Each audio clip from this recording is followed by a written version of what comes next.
So guys, ang destination natin for today is Pico del Oro Country Club in Batangas. So abutin tayo ng mga 2.5 hours from Manila.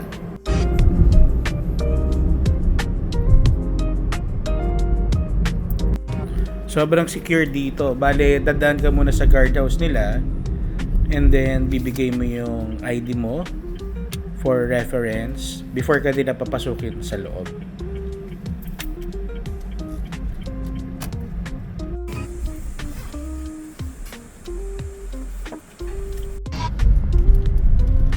So, if I'm not mistaken, no, mga 5 to 10 minutes from guardhouse papunta sa hotel.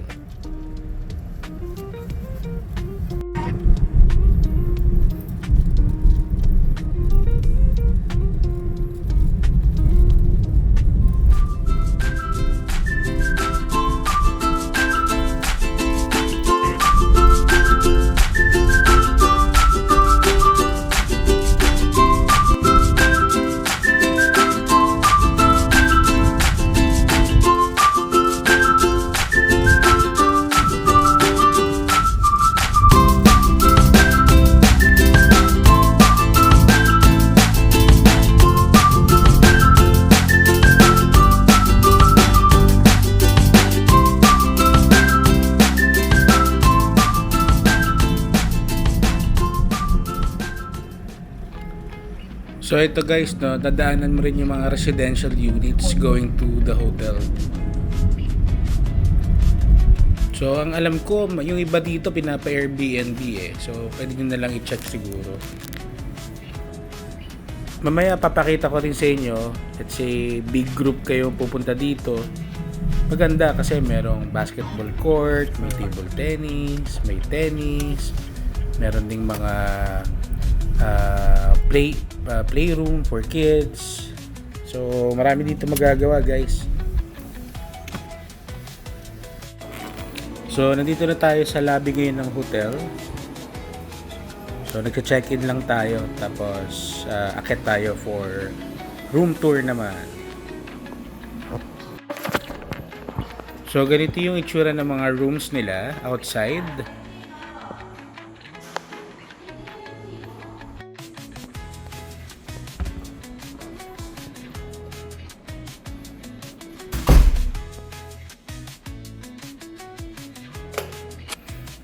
So ayan guys, meron silang water kettle tsaka water bottle. So sa labas yung kuhanan ng tubig niyan. So meron cold tsaka hot. And then ito yung meron TV, 2 beds. And then may mirror na malaki. And then ito yung view outside. Ito yung lagoon view kasi mamimili kayo eh, either lagoon view or mountain view. So ito yung napili namin. Then meron kayong cashback, kasi mga yayamanin nyo dyan nyo ilalagay. So provided meron silang 4 hangers, tapos dito na ilagay yung mga bag nyo.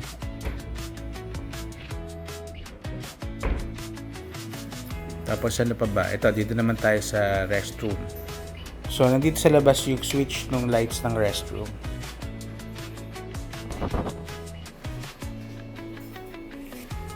So, ito yung shower. Tapos, meron na rin silang shampoo, conditioner, and body wash.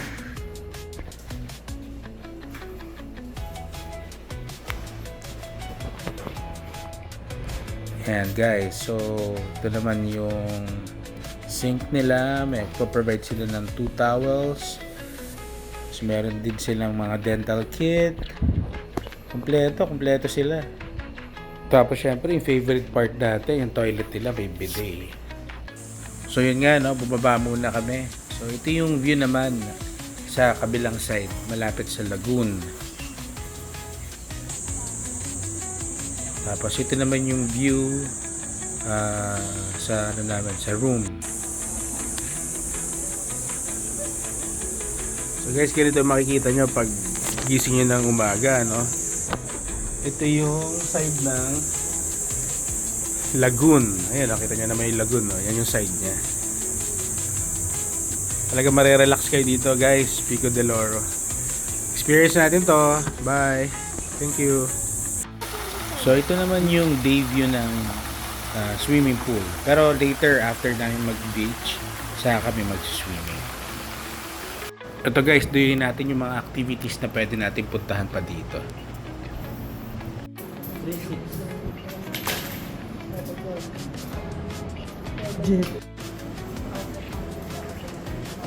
Then ito nga pala yung bar niya, no? So may promo sila mamaya.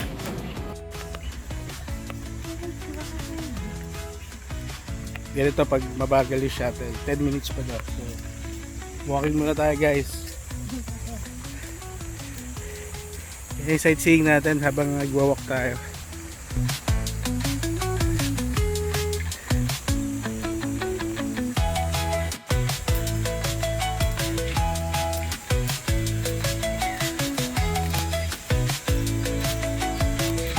Mga residents nila.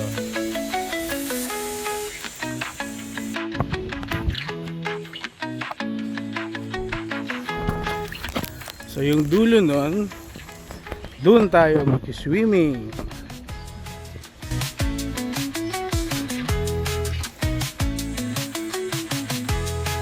Hanging Bridge. Yan, pag natuntun nyo ni Hanging Bridge, malapit na. Hinti na lang guys. Kita nyo yan? So yung pa lang yung shuttle. Ito na, nilakad na natin. Guys, after 10 minutes, dito tayo sa beach. White sand, brothers.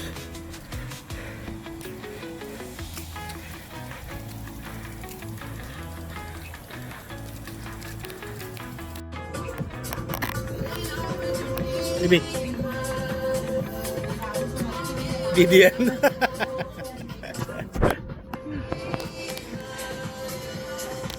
Jellyfish. So guys, ang jet ski rito, magkano? Worth 2.5 no? 15 minutes. So mag-jet ski tayo mamaya. Joke lang. Sarap. So safe dito, no? Yung lifeguard, katabi lang namin yung lifeguard, no? Ito yung bar nila. Ito ng bar. So yung promo nila, dalawa, 680 karape. So pag nakaisa ka, 50% off on the next bottles. Meron ka 1 liter.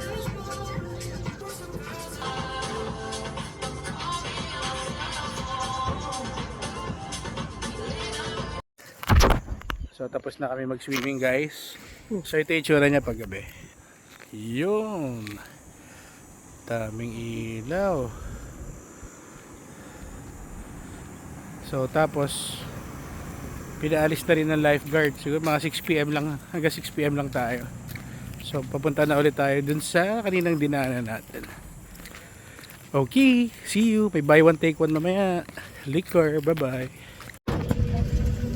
So ito guys, nakachamba tayo na shuttle.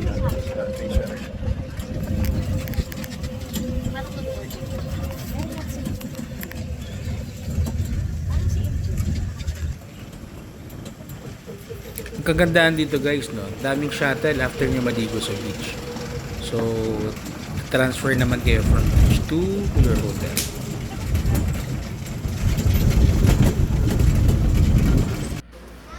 So ito nga, no, after namin mag beach, dumiretso kami ng swimming pool.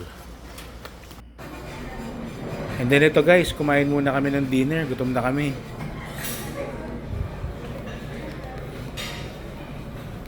So bukas yung dinner nila until 10 PM.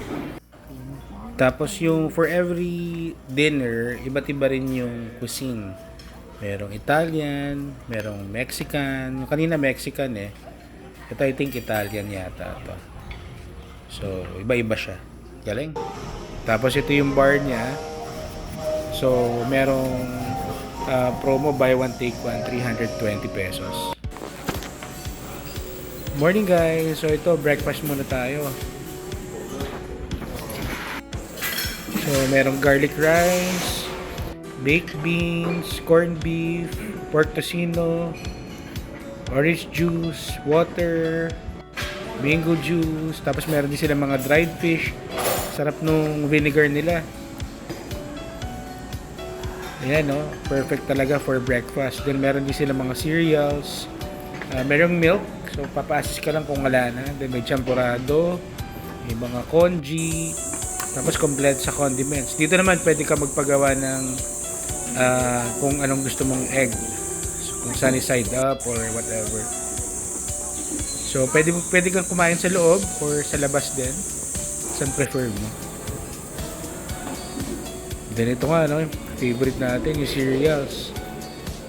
Then ito rin, meron din sila mga mixed salad. Tapos syempre after yung fruits, fresh fruits.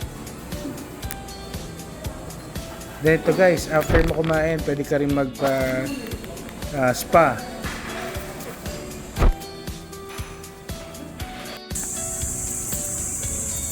So guys, pauwi na tayo ngayon, no? So from Pico de Loro. So basically, ang ganda ng rating natin dito kasi most probably lahat yung service nila quality. Room, ganda ng room. And then yung quality ng service nila, yung food, sarap talaga. And then very accommodating sila. And then yung parking, no? Ganda ng parking nila dito. So siguro rate natin to 9 out of 10 para for experience din naman. So experience natin to guys, ha. Yung parking nila, oh. Ganda. So add ko lang guys, ito nga pala yung bracelet nila. Color white pag meron kang room accommodation. I think meron silang mga day tour eh. So ito yung mga naka-color red naman ng mga bracelet. Experience natin to guys.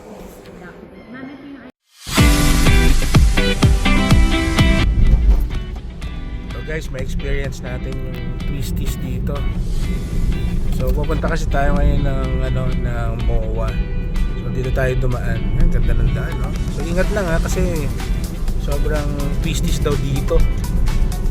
Na-try na rin namin to nung nakamotor kami last time. Big bike yung gamit namin.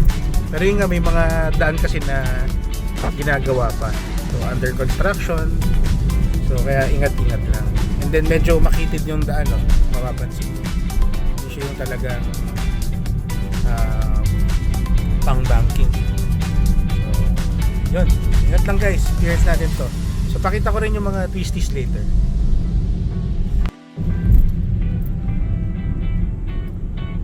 Ganda ng site dito, oh.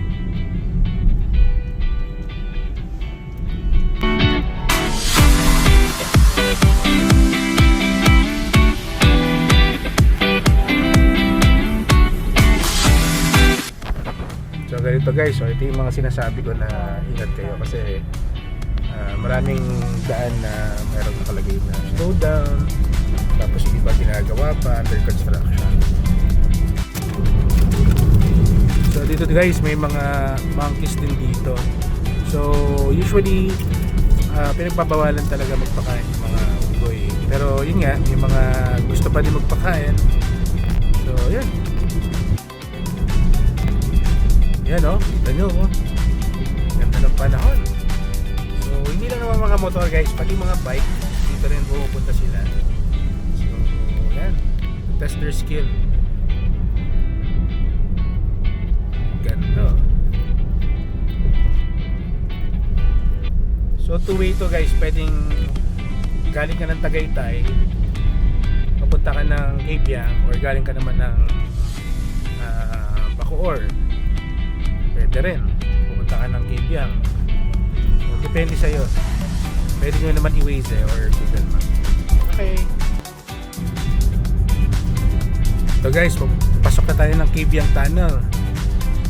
Dito, tandaan nyo, dito maraming tumatambay talaga before. So medyo nagigpit sila, pero hindi naman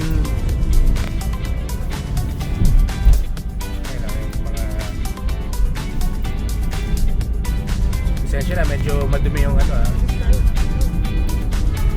Pasensya na, medyo madumi yung windshield ko. Alright guys, dito tayo sa tunnel ngayon, sa ating ilaw. Yan. So usually yung mga motor dito, pag pumasok ng mga tunnel na ganyan, nagbubusina talaga sila. Ano yan? To pay respect. Yan. O, diba? So, yan. So, dito yung traffic usually sa Kabyang. Yan. Diyan nagpapapicture sila. Yan. Dami rin kainan dito, guys. So, yan. Experience nyo rin to.